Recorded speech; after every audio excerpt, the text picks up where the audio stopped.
Assalamualaikum warahmatullahi wabarakatuh. Perkenalkan, kami dari Program Studi Pendidikan Matematika, Fakultas Keguruan dan Ilmu Pendidikan Universitas Riau Kepulauan. Nah, di sini kami akan menjelaskan di mata kuliah Komputer dan Pemrograman yang diampu oleh Ibu dosen Dora Detrina Hutagalung, SPD, MSI. Materi kami adalah statement kendali. Kami dari kelompok genap, dan sebelum kami menjelaskan tentang materi kami, saya akan memperkenalkan anggota dari kelompok saya. Yang pertama, itu ada Riki Pradipta Manurung, NPM 18050004. Hai.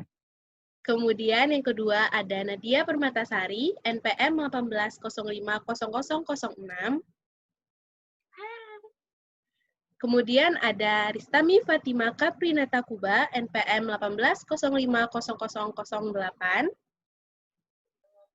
Hai. Kemudian ada Filman Hamanda, NPM 18050012. Dan yang terakhir, dan selanjutnya ada Melani Bagus Dwi Septianingrum, NPM 18050018. Halo. Dan yang terakhir yaitu saya sendiri, nama saya Serena Haska Aisyah, NPM 18050024. Baiklah, selanjutnya kami akan menjelaskan materi kami, yaitu tentang statement kendali. Materi yang pertama akan dijelaskan oleh teman saya, yaitu Filman Hamanda. Teman-teman bisa melihat.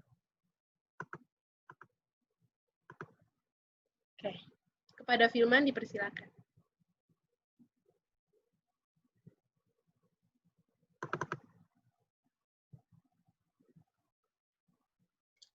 Oke, untuk statement kendali ini banyak opsi, yaitu sampai 13 opsi.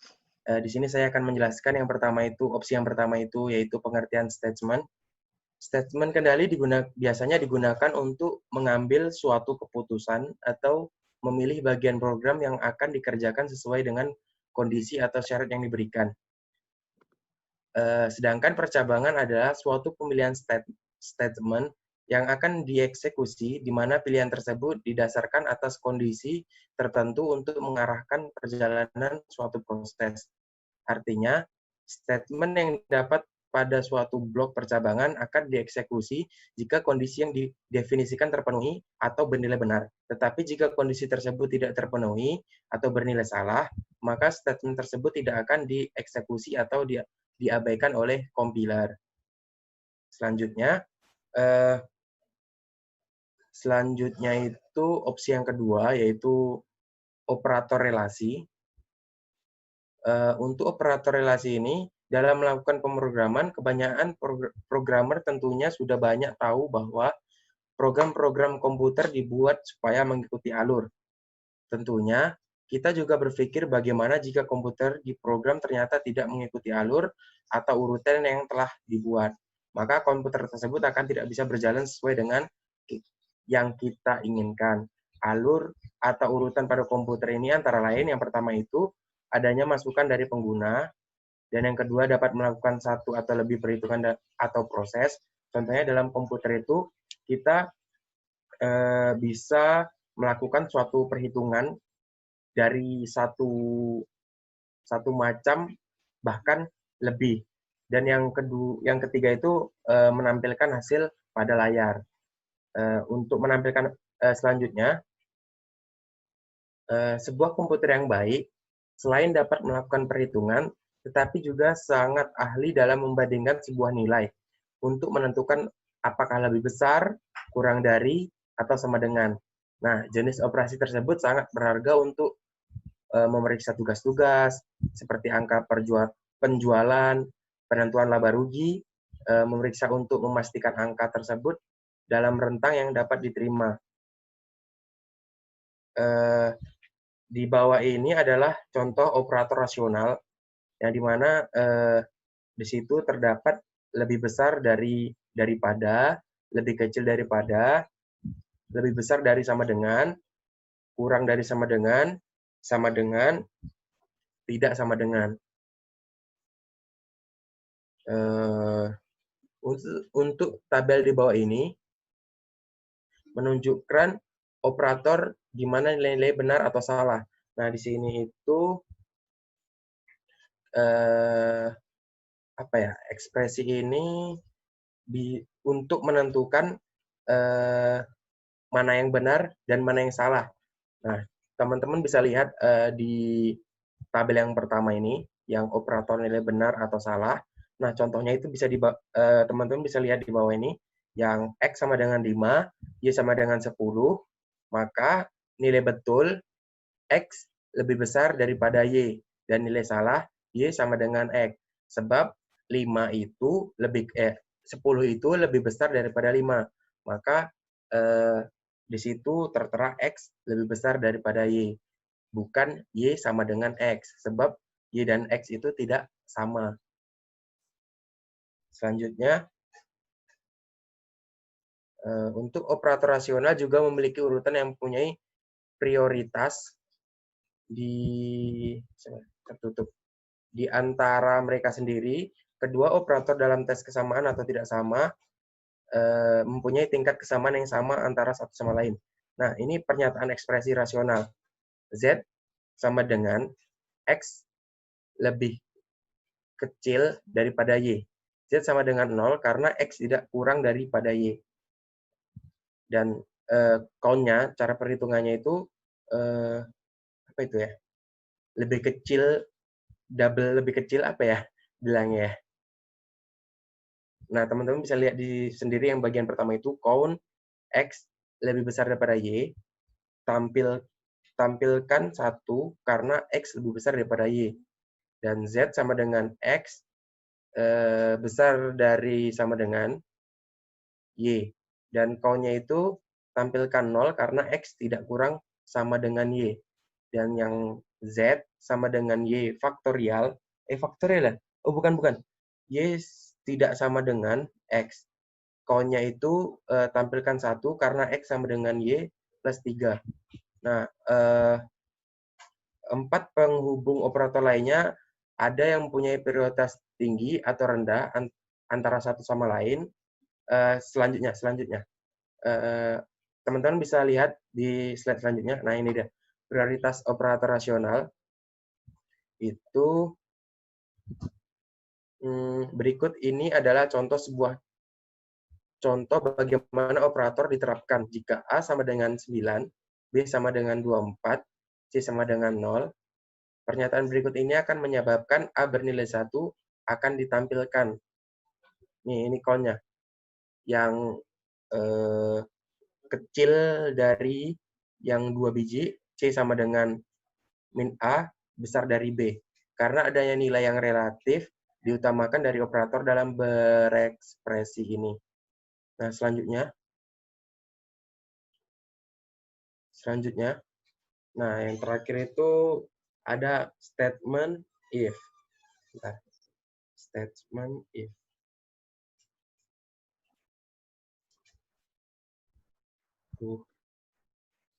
Bentar, ada kesalahan. Anda mungkin berpikir mengenai pernyataan dalam program prosedural seperti langkah-langkah yang diambil sebagai individu untuk mencapai tujuan tersebut, maka harus dimulai dari awal dan mengikuti setiap langkah satu setelah yang lain hingga dapat mencapai tujuan. Program-program yang ditulis ini adalah seperti halnya sebuah jalan di mana pelaksananya harus diikuti. Nah, step by step-nya ada di bawah ini. Teman-teman bisa lihat step by step-nya. Sebentar.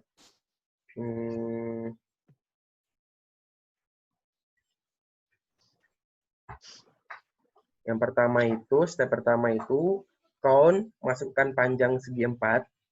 Ini langkah-langkah program ya. Yang kedua itu, masukkan lebar segi 4.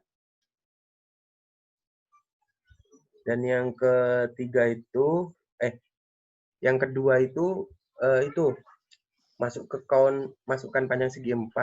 Dan yang ketiga itu masukkan lebar segi 4. Dan yang keempat itu masuk ke yang kelima, yaitu luasnya.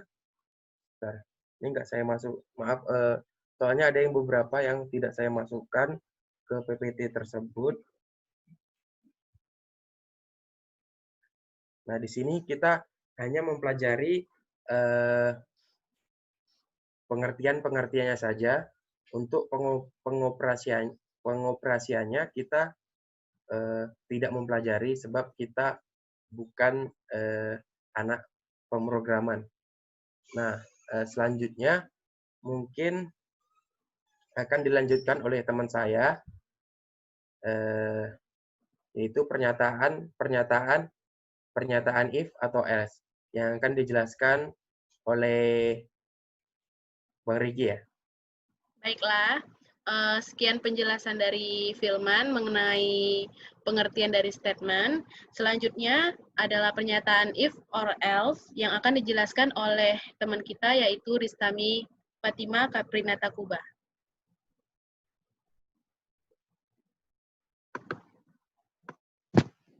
Oke, selanjutnya tadi udah dijelaskan oleh rekan saya Filman Hamanda. Selanjutnya saya akan membahas tentang pernyataan if atau else. Terus yang kedua itu ada pernyataan if atau else, terus if. Nah, di sini saya membahas yang pertama pernyataan if atau else. Pernyataan if atau else merupakan sebuah pengembangan pernyataan if. Pernyataan if atau else merupakan sebuah pengembangan pernyataan if. Dalam pernyataan if atau else, jika kondisi bernilai benar, maka perintah pertama akan dikerjakan. Dan jika kondisi bernilai salah atau tidak terpenuhi, maka akan mengerjakan perintah yang kedua. Nah, di situ kalian bisa lihat pada flowchart, di situ ada gambar, dan dari gambar itu bisa kita uraikan dalam bentuk kalimat, menjadi sebuah pernyataan, yaitu if buka kurung kondisi, terus curly bracket, pernyataan pertama, terus tutup curly bracket, terus else, curly bracket lagi, terus pernyataan kedua, dan yang terakhir, jangan lupa setiap pemrograman harus diakhiri dengan curly bracket. Seperti pada pernyataan if di atas, sebuah kondisi akan dilihat terlebih dahulu. Jika kondisi adalah benar, maka sebuah blok yang berisi satu atau lebih pernyataan akan dijalankan. Jika ekspresi adalah salah, maka pernyataan grup berbeda yang akan dijalankan. Selanjutnya, salah satu aplikasi penggunaan if atau else misalnya digunakan pada suatu permasalahan untuk menentukan besarnya potongan dari pembelian barang yang diberikan seorang pembeli dengan kriteria sebagai berikut. Yang pertama, jika total pembelian kurang dari Rp50.000, potongan yang diterima sebesar 5% dari total pembelian. Terus yang kedua, ada jika total pembelian lebih dari atau sama dengan Rp50.000, potongan yang diterima sebesar 20% dari total pembelian. Nah, untuk lebih jelasnya, kalian bisa lihat di contoh program yang di bawah. Itu ada using namespace std titik koma main buka kurung tutup kurung curly bracket double tot underscore beli koma potongan sama dengan 0 terus jum underscore bayar sama dengan 0 terus quote tanda petik total pembelian rupiah titik tanda petik 2 titik koma cin TOT underscore beli. Nah, selanjutnya itu bisa kalian baca di bawah, karena kalau saya jelaskan secara rinci akan memakan waktu yang lama. Dan selanjutnya itu yang kedua ada pernyataan if atau else if. Jenis pernyataan if atau else if ini, jenis pengambilan keputusan juga sangat umum dalam pemrograman. Dalam bahasa C++, hal tersebut dicapai melalui pernyataan if atau else if. Gambar di bawah menunjukkan format cara kerjanya. Sama seperti yang tadi kan if atau else. Nah, kalau yang ini ditambah satu lagi, dia jadi double if kan. Nah, itu ada flowchart-nya, bisa kalian lihat. Dan dari flowchart ini bisa kita buat juga menjadi sebuah pernyataan if atau else if. Nah, bisa kalian baca, di situ ada if buka kurung kondisi 1, curly bracket, pernyataan 1, titik koma, curly bracket lagi, else if kondisi 2, terus curly bracket, pernyataan 2, curly bracket, terus titik, else if kondisi 4, kondisi n, terus curly bracket, pernyataan n, terus jangan lupa curly bracket. Selanjutnya, Pada program yang di bawah ini, semua pernyataan if dijalankan karena hal tersebut merupakan pernyataan yang berdiri sendiri. Pada contoh keluaran, tes skor diberikan nilai 40, namun ada siswa yang menerima A. Berikutnya, apa yang terjadi karena skor siswa kurang dari 60? Yang pertama, pernyataan if akan menyebabkan nilai F memasukkannya ke variabel grade. Namun, karena pernyataan berikut jika tidak tersambung ke pernyataan pertama, maka hal tersebut akan dieksekusi dengan baik. Ketika tes skor kurang dari 70 dan menyebabkan nilai D ditugaskan ke grade dan mengganti F yang sebelumnya disimpan di sana. Ini terus sampai semua jika ada pernyataan yang dijalankan.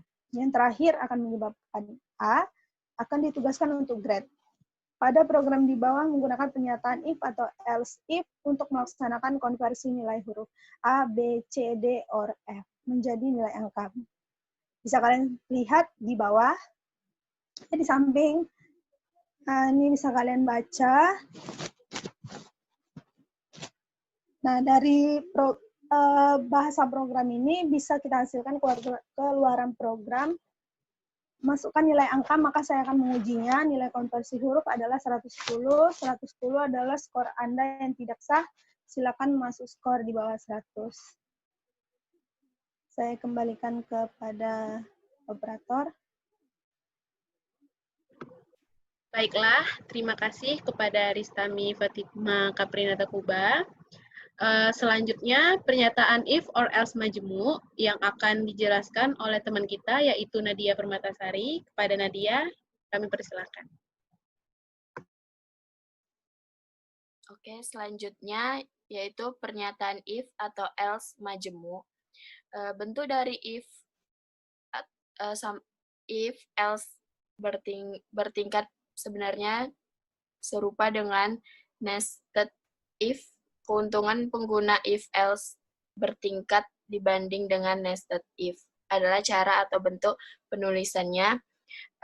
If isyarat curly bracket perintah titik 2 koma perintah lagi curly bracket if else if isyarat curly bracket perintah terus curly bracket else curly bracket lagi perintah titik 2 koma perintah terus curly bracket. Nah, selanjutnya itu ada contoh soal ya. Perhatikan sebuah kasus di suatu perusahaan memberikan komisi kepada para salesman dengan ketentuan sebagai berikut. Bila salesman dapat menjual barang hingga 200.000, akan diberikan uang jasa sebesar 10.000 ditambah dengan uang komisi 10%. Dari pendapatan yang diperoleh hari itu, bila salesman dapat menjual barang di atas 200.000, akan diberikan uang jasa sebesar 20.000 ditambah dengan uang komisi 15% dari pendapatan yang diperoleh hari itu. Bila salesman dapat menjual barang di atas 500.000, akan diberikan uang jasa sebesar 30.000 ditambah dengan uang komisi 20% dari pendapatan yang diperoleh.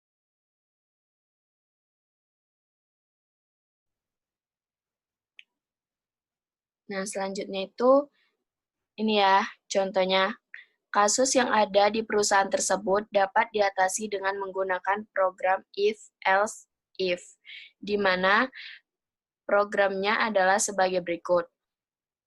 Program 5.12 tadi ya, di bawah kayak gini. Seperti gambar ini ya, using namespace, terus float pendapatan jasa, sama dengan 0, komisi sama dengan 0, total sama dengan 0. Nah, pendapatan hari ini.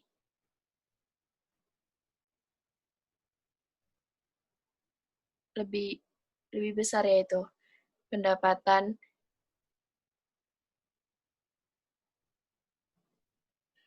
ya 200.000.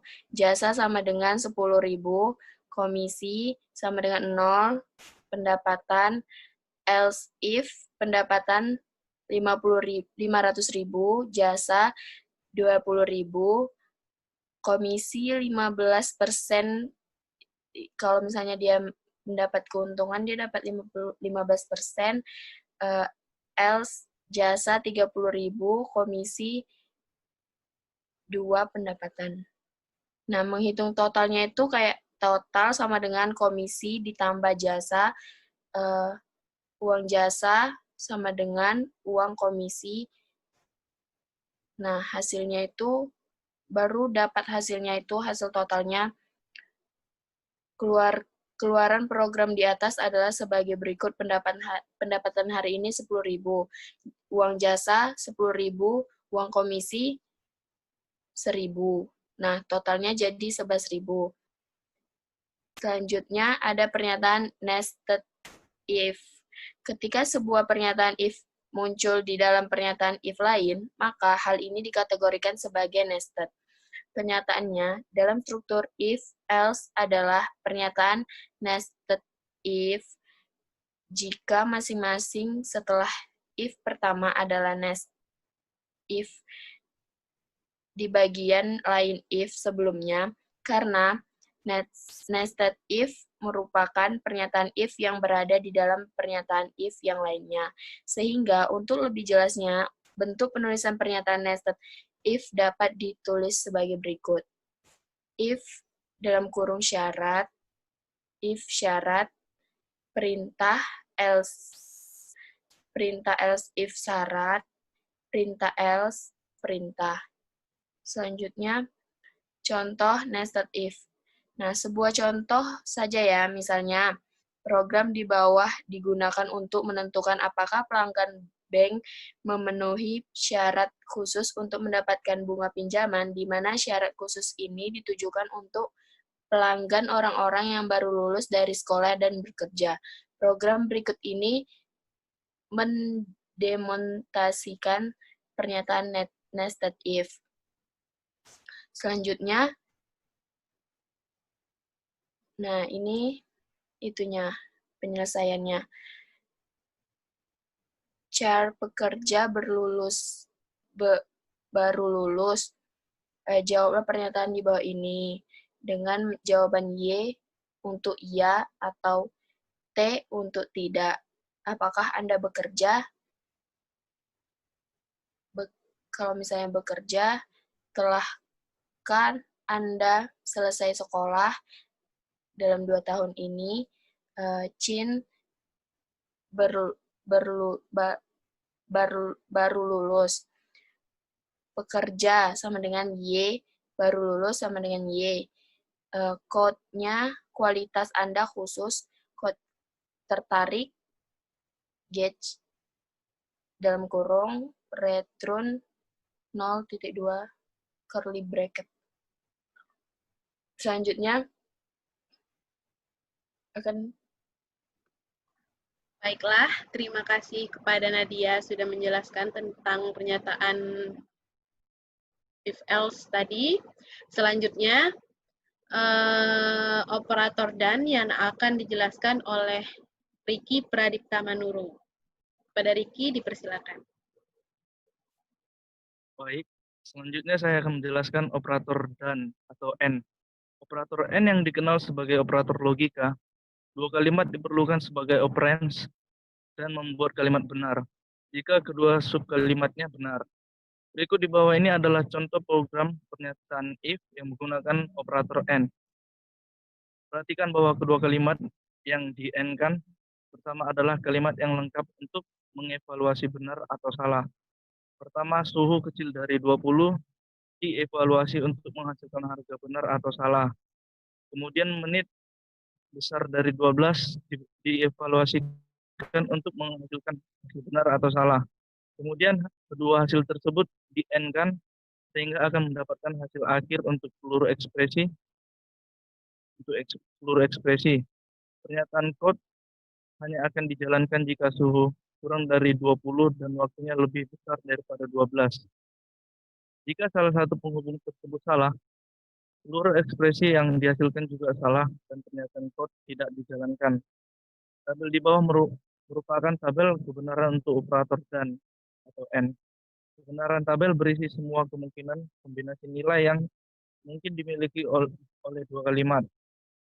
Sebagaimana dalam tabel menunjukkan, kedua subekspresi harus benar untuk operator N, sehingga akan menghasilkan nilai yang benar pula. Selanjutnya, di sini ada tadi seperti dibilang operator N bisa dianggap seperti logika juga ya. Di sini ada ekspresi nilai kebenaran logikanya.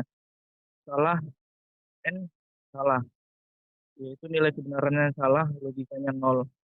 Dan selanjutnya ada salah, N benar, nilai kebenarannya salah, logikanya 0. Dan selanjutnya bisa kita lihat di sini ya, ada dua lagi, benar dan salah, nilai kebenarannya salah, logikanya 0, benar dan benar, nilai kebenarannya benar, logikanya 1. Operator N dapat digunakan untuk mempermudah program-program lain yang akan menggunakan pernyataan nested if. Program di bawah ini adalah versi program sebelumnya yang kemudian ditulis ulang dengan operator logika.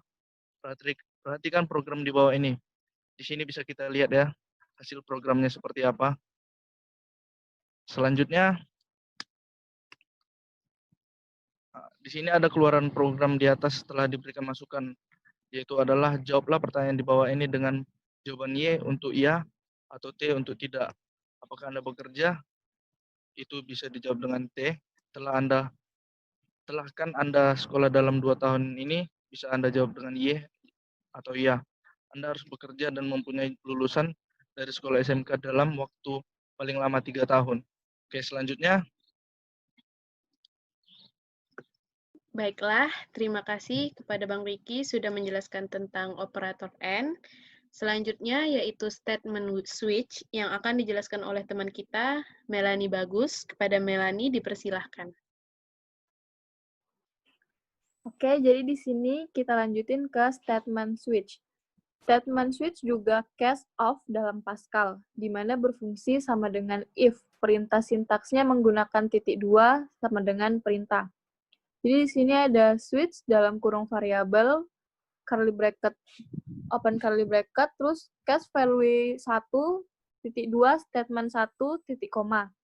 Break, titik koma, case value 2, titik 2, statement 2, titik koma, dan break, titik koma. Baru ada default, statement optional, dan break, dan jangan lupa curly bracket-nya lagi.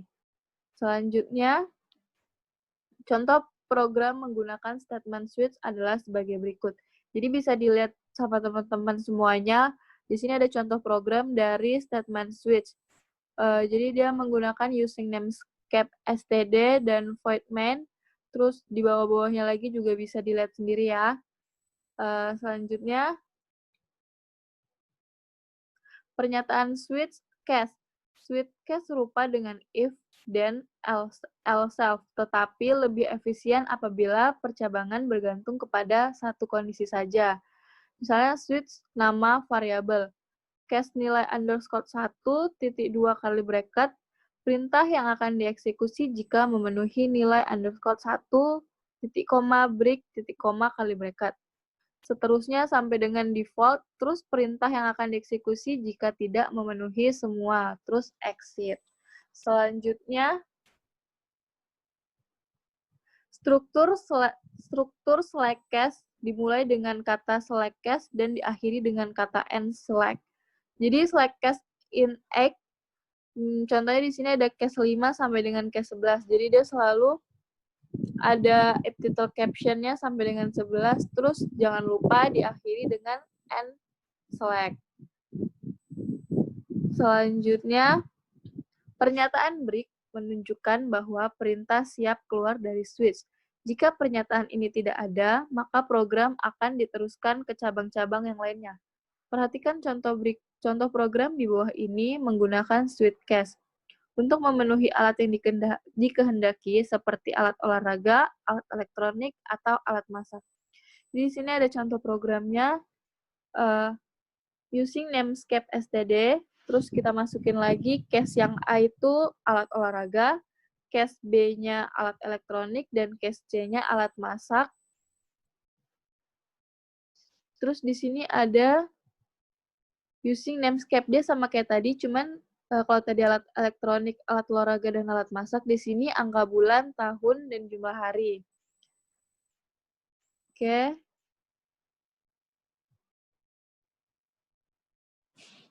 Selanjutnya akan saya kembalikan ke operator. Baiklah, terima kasih kepada Melanie sudah menjelaskan. Selanjutnya akan dijelaskan oleh saya sendiri. Yang pertama itu ada if then else, dan next if. Nah, struktur if ini kita dapat membuat algoritma yang melakukan perintah berdasarkan kondisi tertentu. Perintah akan dilakukan hanya jika ekspresi boolean bernilai true atau benar. Jika ekspresi boolean ini bernilai false atau salah, maka perintah tidak akan dikerjakan. Nah,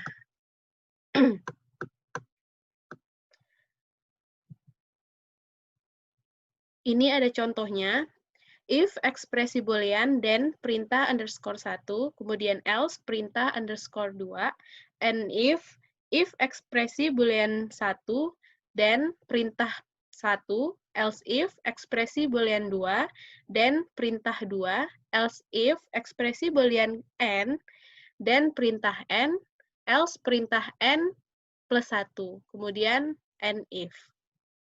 Nah, program statement kondisi if-else untuk mencari bilangan genap dan ganjil, perhatikan contoh program di bawah ini. Nah, jadi di sini ada contoh program untuk kita mencari bilangan dan bilangan ganjilnya. Keluaran program di samping ini, kita masukkan bilangannya 5, maka bilangannya ganjil. Selanjutnya, program di bawah ini digunakan untuk menghitung atau mencari bilangan yang terbesar. Nah, jadi ini ada contoh dari program untuk mencari atau menghitung bilangan terbesarnya. Itu ada nilai A, B, dan C-nya. Nah, keluaran dari program ini itu adalah A-nya bernilai 40, B-nya bernilai 56, dan C-nya bernilai 59. Nah, bilangan terbesarnya itu adalah 59. Selanjutnya, itu ada aplikasi pernyataan if pada menu.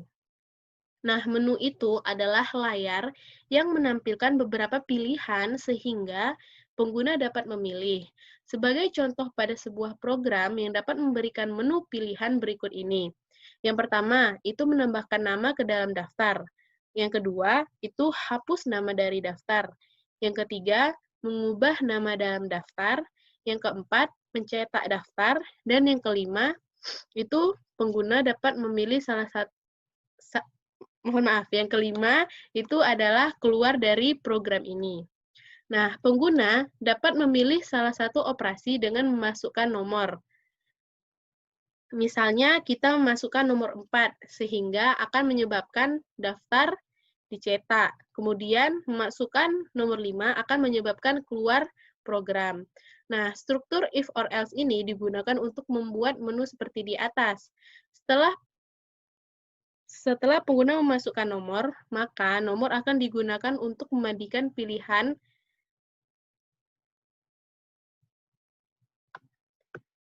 yang tersedia dan melaksanakan sebuah pernyataan yang melakukan operasi. Nah, ini contohnya ya. Program di bawah ini digunakan untuk menghitung biaya keanggotaan di sebuah klub kesehatan.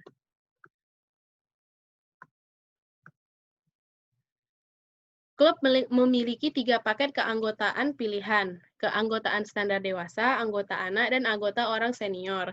Nah, program ini menyajikan menu yang memungkinkan pengguna untuk memilih paket yang diinginkan, kemudian menghitung biaya keanggotaannya. Nah, untuk lebih jelasnya, perhatikan program di bawah ini.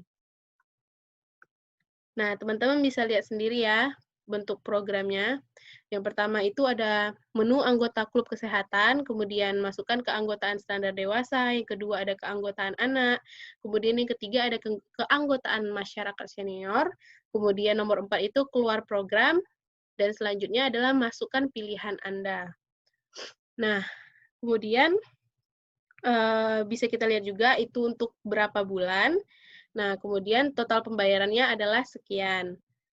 Selanjutnya,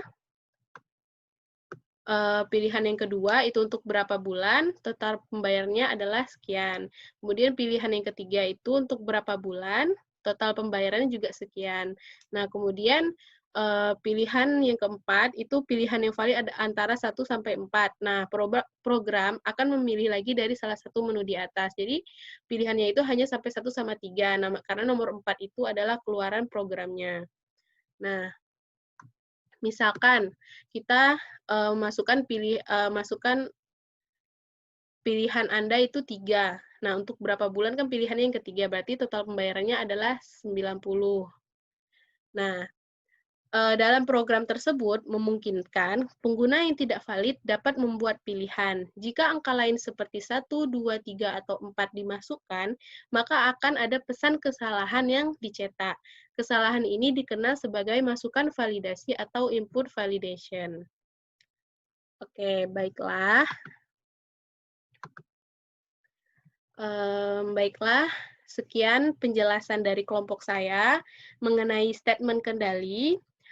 Mohon maaf atas kata-kata yang salah dan juga penjelasan kami yang kurang, karena di sini kita sama-sama lagi belajar. Semoga apa yang kami sampaikan dapat bermanfaat untuk teman-teman semua. Baiklah, sekian. Wabillahi taufiq wal hidayah. Wassalamualaikum warahmatullahi wabarakatuh. Sampai jumpa lagi.